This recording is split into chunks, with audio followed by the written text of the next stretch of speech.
Hello friends, मैं lucky Kumar Elon के class में आपका स्वागत है। आज इस वीडियो में हम आपको बहिःस्रावी ग्रंथि के बारे में बताने वाले हैं। तो वीडियो का स्किप मत कीजिएगा, वीडियो को शुरू से अंत तक देखिएगा। तो चलिए स्टार्ट करते हैं।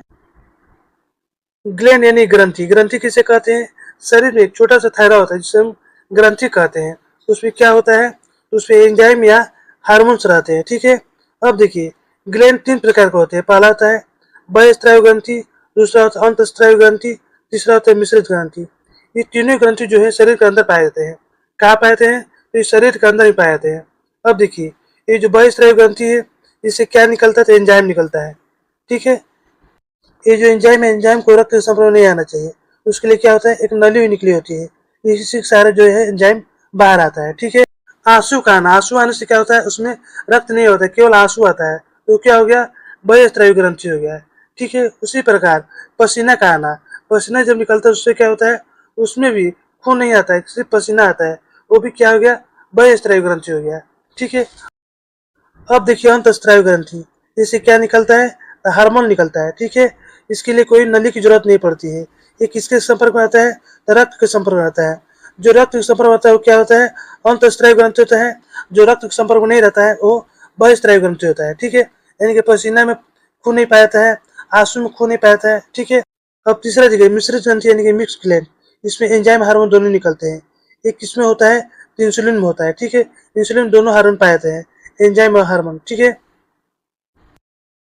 अब यहाँ देखिए बहिःस्रावी ग्रंथि यानी कि एक्सोक्राइन ग्लैंड। ठीक है।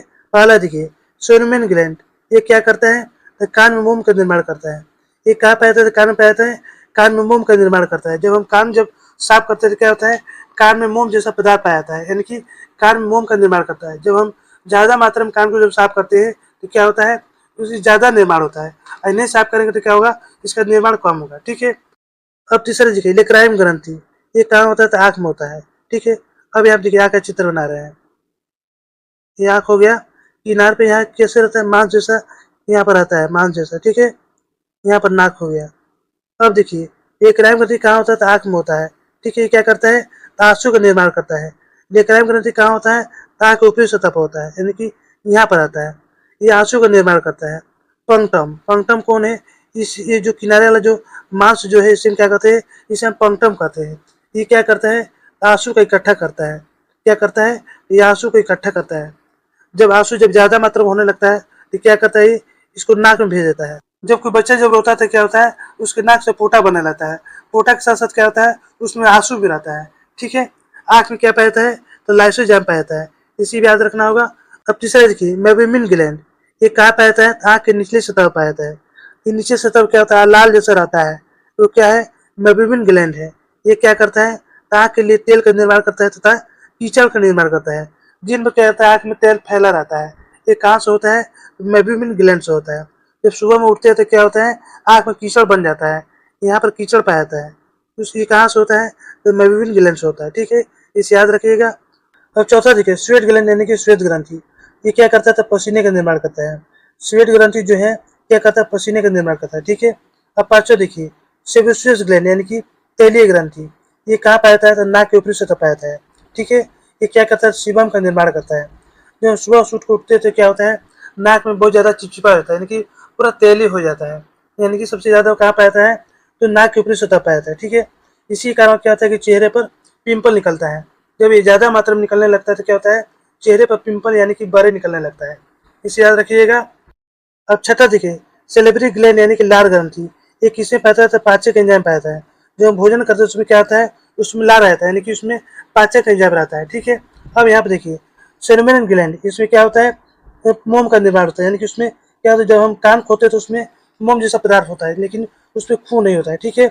लेक्राइमल ग्रंथि, इसमें भी क्या होता है? आंसू निकलता है लेकिन खून नहीं निकलता है। ठीक है। अब तीसरा देखिए मेबिमिन ग्लैंड। इसमें क्या होता है? कीचड़ निकलता है आग से, लेकिन उसके साथ खून नहीं निकलता है। ठीक है।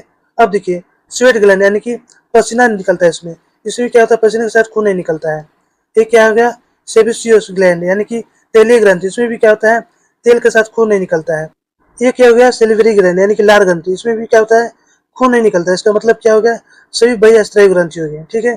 जिस ग्रंथि में खून नहीं निकलता वो क्या होगा? बहिःस्रावी ग्रंथि हो जाएगा। ठीक है। चलिए आगे देखते हैं। अब अब यहाँ छठा देखिए, गैस्ट्रिक ग्लैंड यानी कि जठर ग्रंथि। इससे क्या निकलता है? तो पाचक एंजाइम निकलता है, रेनिन और पेप्सिन। ठीक है, रेनिन और पेप्सिन। तो रेनिन क्या करता है? दूध को पचाता है, और पेप्सिन क्या करता है? तो प्रोटीन को पचाता है। अब देखिए, जब जठर ग्रंथि जब काम नहीं करता है तो क्या होता है? जब हम खाना खाते हैं तो खाना अच्छा से पचता नहीं है, इसी कारण क्या होता है? गैस होने लगता है। तो जठर ग्रंथि के कारण क्या होता है? गैस होने लगता है। ठीक है, अब आठवां देखिए, म्यूकस। ये कैसा होता है? तो चिपचिपा होता है। ये कहाँ पाया जाता है? तो बड़ी आंत के पास पाया जाता है, यानी कि यहाँ पर पाया जाता है। ठीक है, अब नवा देखिए, लीवर। इसे हम यकृत या जिगर भी कहते हैं। ये जो भाग इसे हम क्या कहते हैं? लीवर कहते हैं। ठीक है, इसमें कौन सी कोशिका पाई जाती है? तो हेप्टिक कोशिका पाई जाती है। ये क्या करती है? क्षतिग्रस्त अंगों को या मरम्मत करती है। ठीक है, लीवर जो होता है शरीर का सबसे बड़ा ग्रंथि होता है, इसे भी याद रखिएगा, बहुत बार परीक्षा में पूछा जाता है। अब देखिए, क्षतिग्रस्त अंगों को स्वतः ठीक कर लेती है। लीवर जो होती है क्षतिग्रस्त अंगों को स्वतः ठीक कर लेती है। जब इसमें कोई चाकू मार देता है तो क्या होता है? ये अपने आप ठीक होने लगती है। ठीक है, अब यहाँ पे देखिए, फाइब्रोनोजेन। ये क्या करता है? रक्त को जमाता है, जबकि हेपरिन क्या करता है? रक्त को जमने नहीं देता है। ठीक है, अब यहाँ पे देखिए, बिलिरुबिन। ये क्या करता है? जब हम लेटरिन करते हैं तो लेटरिन का रंग कैसा होता है? पीला होता है। तो किसके कारण होता है? तो बिलिरुबिन के कारण होता है। जब इसकी मात्रा जब ज्यादा होती है तो क्या होता है? पूरे शरीर को यह पीला कर देता है। उसे हम क्या कहते हैं? इस आदमी को पीलिया हो गया है। इस चीज के कारण होता है, जब बिलिरुबिन की मात्रा जब ज्यादा होता है तो पीलिया रोग होता है। ठीक है, अब यहाँ पे देखिए, बिलोवर्डिंग। ये क्या होता है? ये पीठ को हरा करता है। ये जो पीठ जो यहाँ पर होता है, इसी कारण जो है पीठ का रंग हरा होता है, इसे याद रखना होगा। चलिए आगे देखते हैं। अभी आपको निर्माण के बारे में बता रहे थे, अब यहाँ पर आपको बदलाव के बारे में बता रहे हैं, चेंजिंग के बारे में बता रहे हैं। अब देखिए, लीवर क्या करता है? अमोनिया क्या करता है? बदलकर यूरिया में बदल देता है। ठीक है, और ग्लूकोज ये क्या करता है कि ग्लाइकोजन बदलता है। किसमें बदलता है? ग्लाइकोजन में बदलता है। ठीक है, चलिए आगे देखते हैं। अब यहाँ पे देखिए, कार्बोहाइड्रेट। जब मनुष्य जब ज्यादा मात्रा में कार्बोहाइड्रेट लेता है तो क्या होता है? फैट होने लगता है। फैट यानी कि मोटापा उसका होने लगता है। ज्यादा मात्रा में मोटापा होने से क्या होता है? उसका कोलेस्ट्रॉल बढ़ने लगता है। उसके बाद क्या होता है? उसका हार्ट अटैक आ जाता है। ठीक है, इस सर्वाधिक मात्रा में कोलेस्ट्रॉल कहाँ होता है? तो लिवर में होता है, इसे भी याद रखना होगा। अब देखिए, जहर तथा शराब से नष्ट हो जाता है। कुफर कोशिका जो होता है, जहर तथा शराब से नष्ट हो जाता है। जब मनुष्य कोई जब शराब पीता है तो क्या होता है? कुफर कोशिका जो होता है, इसमें सेल डिवीजन होता है, यानी कि कोशिका विभाजन होता है। तो जब मनुष्य जब शराब पीता है तो इसकी कुछ कोशिका जो मर जाती है, लेकिन कुछ कोशिका जो होती है उसको सेल डिवीजन होता रहता है, तो उसमें नए नए कोशिका का निर्माण होता है, जिससे मनुष्य क्या होता है? ठीक हो जाता है। लेकिन जब आदमी जब बार बार शराब जब पीता है, लगातार जब पीता रहता है तो क्या होता है? कुफर कोशिका पूरी तरह क्षतिग्रस्त हो जाती है, जिसके कारण क्या होता है? उस व्यक्ति की मृत्यु हो जाती है। ठीक है, भ्रूण अवस्था में आरबीसी का निर्माण कहाँ होता है? तो लीवर के मेसडोर में होता है। क्या होता है? लीवर के मेसडोर में होता है। रक्त का निर्माण कहाँ होता है? तो हड्डी में होता है। ठीक है, लेकिन भ्रूण अवस्था में जो बच्चे होते हैं उनका हड्डी नहीं बना होता है, तो उस समय रक्त का निर्माण कहाँ होता है? तो लीवर के मेसडोर में होता है। ठीक है, तो दोस्तों यही पर वीडियो समाप्त होता है। यदि हमारी वीडियो आपको अच्छी लगती है तो लाइक सब्सक्राइब जरूर कीजिएगा, बेल आइकन जरूर दबाइएगा, जिससे नई वीडियो को नोटिफिकेशन आपको मिलता रहे। धन्यवाद।